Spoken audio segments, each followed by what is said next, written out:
My name is Devin Roy, and I've been leading and managing teams for more than 30 years. I have expertise in coaching, interrogation, and strategy development. Most companies use a morning huddle to connect with their teams, to disseminate information, and to create alignment. I will share with you proven real-world strategies and techniques that will help you be more successful. So open your minds, listen closely. The Morning Huddle starts now. Hello everyone, and thank you for joining the Morning Huddle. Today's episode is The Anatomy of a Coaching Conversation, Part 3. In today's show, we will be discussing how to deal with policy violations. Policy violations aren't typically terminable offenses, but they are behaviors that must be addressed. So I've invited someone on the show to help me do this. His name is Garrett Ledbetter. Garrett is someone whom I led at the very start of his career. And today, Garrett is not only the GM for Old Navy, he's also the founder for the Leader Effect, where he's helping leaders understand their impact on those they lead.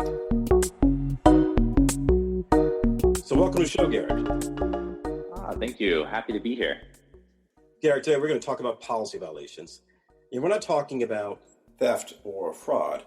We're talking about when someone deviates from standard operating procedure. So let me ask you a question. How do you generally deal with policy violations?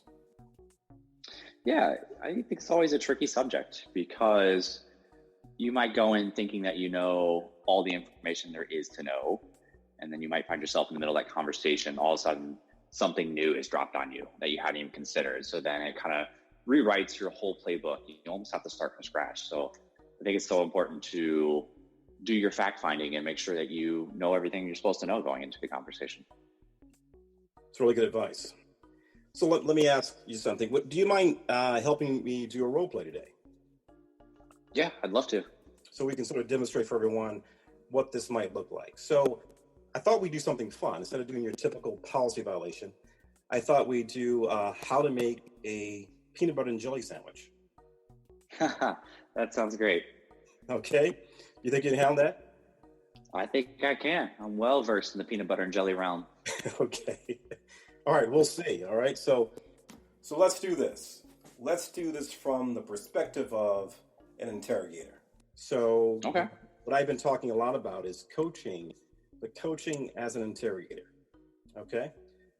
So here we go. You ready? Yeah, I'm ready. All right, Garrett, thank you for meeting with me today. Just need your help trying to figure some things out.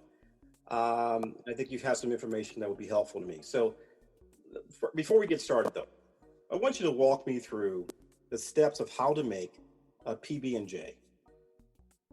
Okay. Garrett, first, I usually... Yeah. Don't leave out any details, okay? Okay, sounds good. Usually I will get a small plate. This is one of my white ones. If we're going for details. I will get some of the bread out and I'll place a piece of bread on to the plate so that they're touching each other and that spreads across the whole plate. Before you finish, Garrett, quick question. What type of bread do you use? Usually honey wheat. Okay. Is that what you use every single time, Garrett? Do you use honey wheat all the time? Yeah, I always use honey wheat. It's my favorite by far. Got it. Would there be any reason you would use rye bread or something different? I guess if every store around here is sold out of wheat bread, honey wheat, I might consider it. Okay. But other than that, you would use honey wheat every single time if it were available? Yeah, pretty much. All right, got it. Sorry to interrupt you. Go ahead. That's okay. So once I have the bread on the plate, I always start with my peanut butter. So I put the peanut butter usually on the left side. I think probably always, really. And I spread it across. Got it. And then I'll take the same knife and I'll wipe off the peanut butter on the other bread piece that hasn't had anything on it yet, just to have a clean utensil. So let me... Yeah. Garrett, I'm sorry to interrupt you while you're talking. I just want to make sure I'm clear as you're going through this. So you start on the left side. Sure. And you end on the right side. Yeah, by wiping off my knife, getting rid of the peanut butter on the clean piece of bread. Got it. And you do it that way every single time? Yeah. Okay, perfect. All right, what's next? So once I wipe off my knife, then I'll get my jelly, and then I'll spread the jelly across that piece of bread. And once I'm done, I pretty much put it together and I eat it. I don't cut it or anything before that. I just eat it as it is. So are you putting the jelly on the same bread that has the peanut butter, or are you putting it on the other piece of bread? The other piece of bread. Got it. And you don't cut it, you said. Is that correct? Right, yeah. Okay. So I think I understand. I think I fully get how you make a PB&J. And I must say, Garrett, that's very consistent with how we expect you to do it. So, Okay. But help me understand something. Why is it then that on Thursday of last week, you made a PB&J with mayo? So, but listen, Garrett, before you answer, it's important that you give me the honest truth. Because here's the deal. We know what happened, but we just don't know why it happened. And what I'm here to do today is to understand why you did that. Does that make sense, Garrett? Yeah, I think so. Okay. All right, Garrett. You did a good job. So, all right. So Yeah. why don't we put a different twist on the role play? And this time, you're going to give me a different answer. You're going to actually own up to putting the mayo on there. Okay? Okay. All right. All right, I'm ready. All right, great. So listen, thanks for meeting with me. I just wanted to get some more information from you. But before we do that, Okay. I just want you to walk me through how you would make a PB&J. Okay. Well, I usually grab a plate out, put it on the counter. I'll get 2 pieces of bread. I'll put them side by side on the plate, so they're spreading across the whole plate. Okay. And then on the left side, I'll use, I'll get some peanut butter and I'll spread it across that piece of bread. And then on the clean piece of bread, I'll wipe my knife off, get rid of the peanut butter. Okay. And then I'll get some mayo and I put the mayo on the right side piece of bread. Can I stop? And then I put them together. Yeah. I'm sorry, Garrett. Can I just stop you just for a second? I want to make sure I'm clear about what I just heard you say. So on the left, that's fine. On the left side, on the left piece of bread, you're putting the peanut butter. But on the right side, you said you're applying mayo. Is that correct? Yeah. Okay. So we're making PB&J. I just want to understand. Why are you using mayo in this instance? Well, that's usually what I do, and I think it tastes best that way. Okay. So, so are you clear on what the direction is, what the policy is involving how to make a PB&J? I thought I was. Okay. So tell me how mayo fits into the policy, as you understand. I thought it was just something that would go on one of the pieces of bread so that you could eat a good sandwich. Okay. But does it fit into the policy as you understand it? I guess not. Okay. Well, is it or isn't it? Let's be clear. Yeah, I guess I'm not really supposed to use mayo. Okay. So you're not. So what are you supposed to use? I think it says you're supposed to use jelly. Well, yeah, and in fact, jelly is in the name, right? It's peanut butter and jelly, and it doesn't say peanut butter and mayo. Okay. Right? So help me understand, and I just want to understand why you made the decision to use mayo in place of jelly. Well, I think it goes back to like when I first started and I was being trained. They said that normally it's not how you do it, but they've always done it this way. And it's always been okay. So someone trained you to use mayo? Yeah, I guess so. That's what they told me to do. You said you guess so, but I want to be clear because this is important that I understand exactly what's happening here. So did someone train you to use mayo? Yeah, they told me to use mayo instead. Okay. And what did you think when you heard that? I thought it was a little odd, but they've been here for like 20 years, so it seems to be that it's okay. Got it. So, but you realize you're making a peanut butter and jelly sandwich. Is that correct? Yeah, I guess so now. Well, I just want to understand your thinking here. So, Garrett, if I were to go, hypothetically, to the people that trained you on how to make a PB&J, would they tell me that they told you to make it with mayo? I bet they probably wouldn't remember telling me that. Why do you think that is? Probably because they know it's not supposed to be done that way. Okay. What if I were to ask the hundreds of people that they've trained over the years? You think, how many of those people would tell me that they've told them to make the sandwich with mayo? Probably not very many. Devin, what's this all about? Yeah. Well, I'm getting to this in just a second, but I really want to understand. So Okay. what's important here is, Garrett, we know what happened. We just don't know why it happened. We know that you used mayo instead of using jelly. Mm-hmm. Okay? And you know, as you expressed to me, that jelly should be the ingredient that we use when we're making the PB&J. Yeah. And I'm just trying to understand why you deviated from the policy. And listen, you know, Garrett, it's not like you went out and made a ham sandwich. You just added some mayo to this, right? Right. So we're not talking about something that egregious. So, but what's important is that we get the truth, right? Okay. That's all I'm trying to do here. Okay? Okay.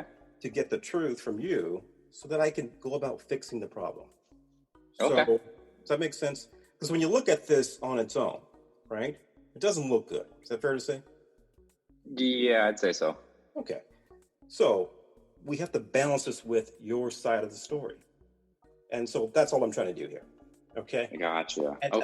But I need a story that's credible so that I can take that to human resources and say, here's the rationale for his behavior. Here's why he did what he did.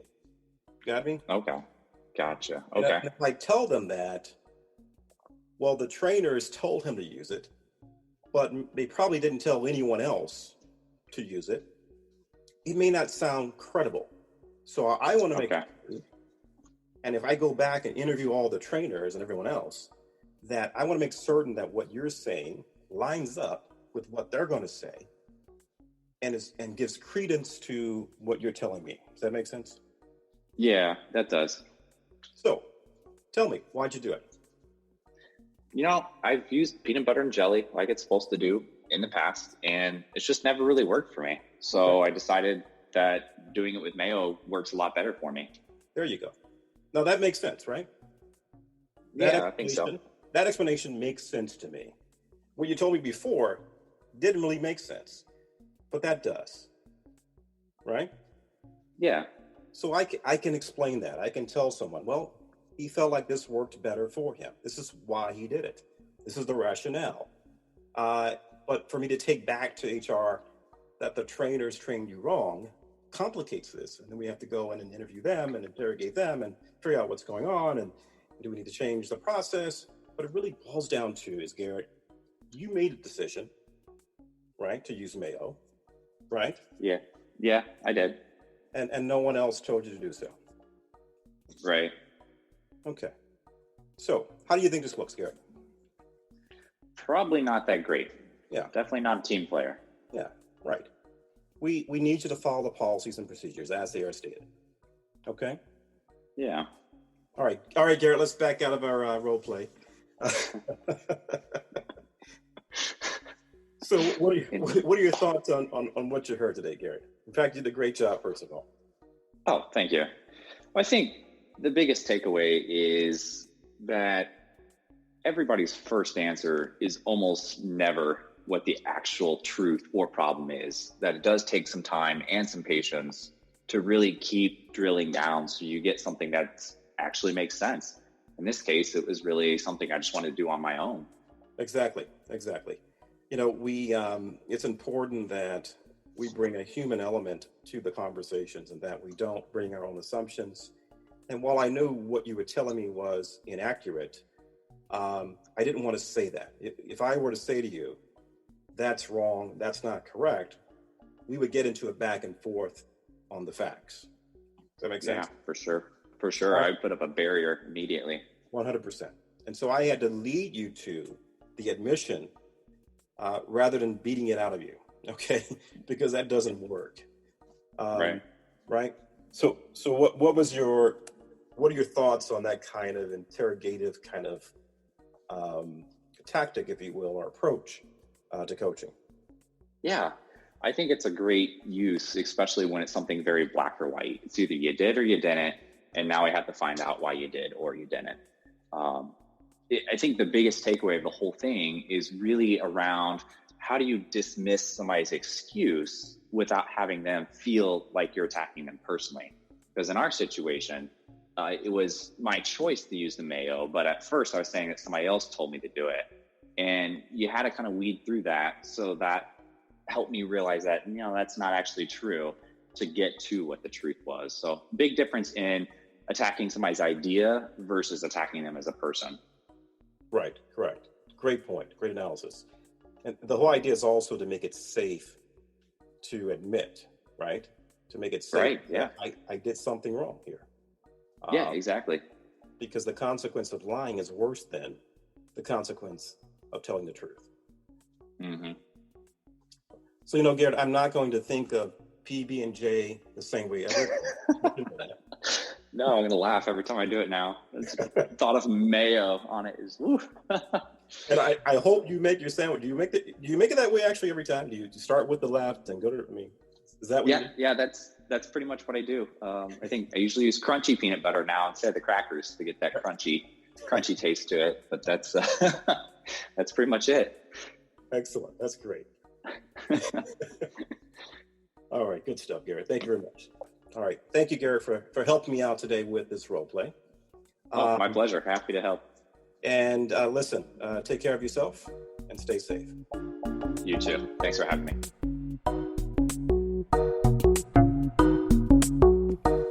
Conversations about wrongdoing don't have to be contentious. When we attack the problem, we also attack the person.